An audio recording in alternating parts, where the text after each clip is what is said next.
How societies think about and organise the distribution of wealth is, of course, profoundly important for people's lives.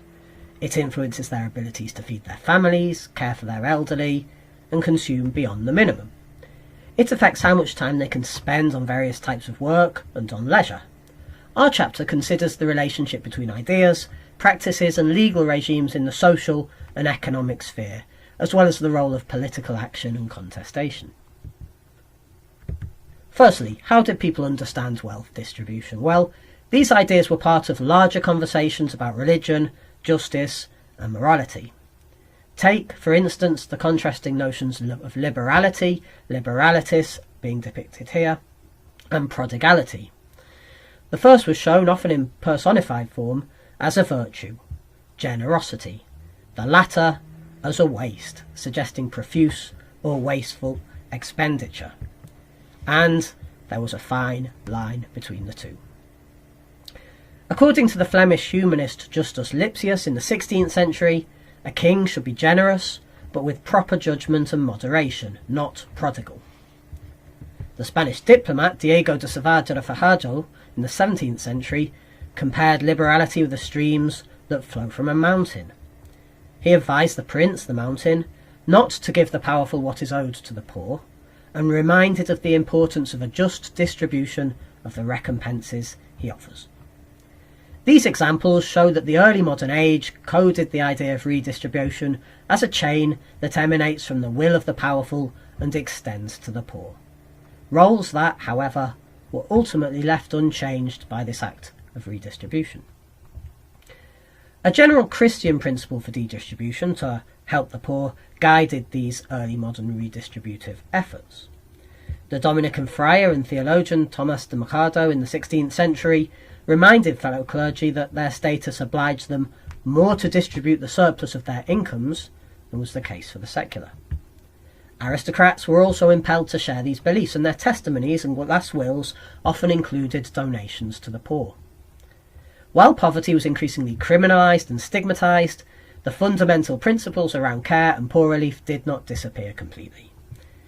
Economic policy between 1500 and 1750 is usually referred to as mercantilism, which we might define as export monopolism, exchange control, and balance of trade.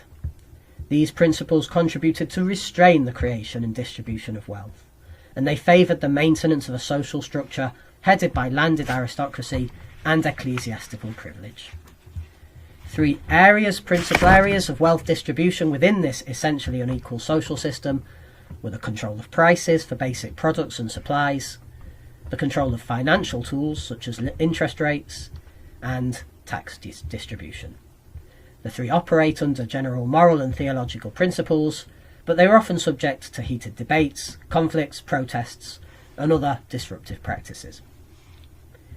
If we now look at how the distribution of wealth in early modern Europe played out in practice, the following graph provides a good image.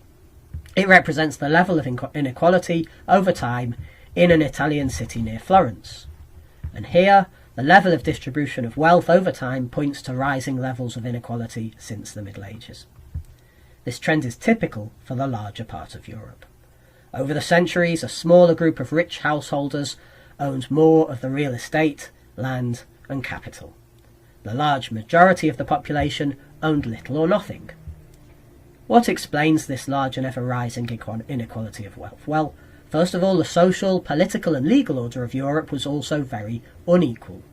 Some groups, such as members of the nobility, held privileges that allowed them to enrich themselves much more easily than others.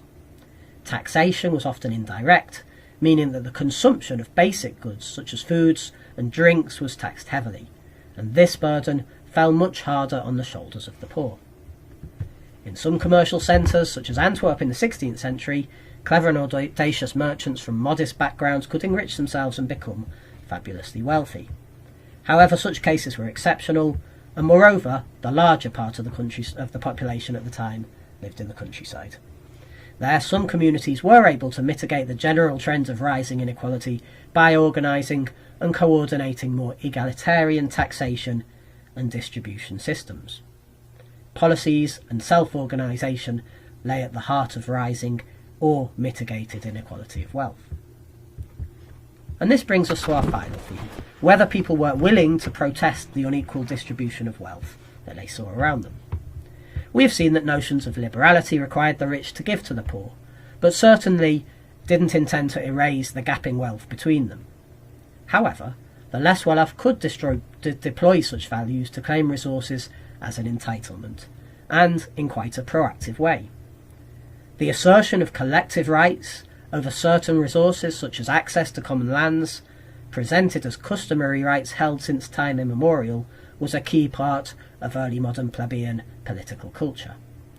Something like gleaning, the right to collect grain left over after the harvest, was given biblical sanction by the Old Testament story of Ruth, who gleaned in the field of the rich man Boaz, as depicted here.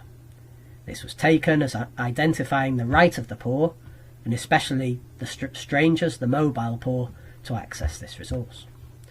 But over the course of the early modern period, socio-economic changes increasingly led to this right being circumscribed, often reserved for members of a particular local community rather than outsiders, or simply reframed as theft. The context for this is the growing levels of inequality, which in many rural areas led to growing social differentiation between a wealthier strata of tenant farmers and the marginalised, often landless poor.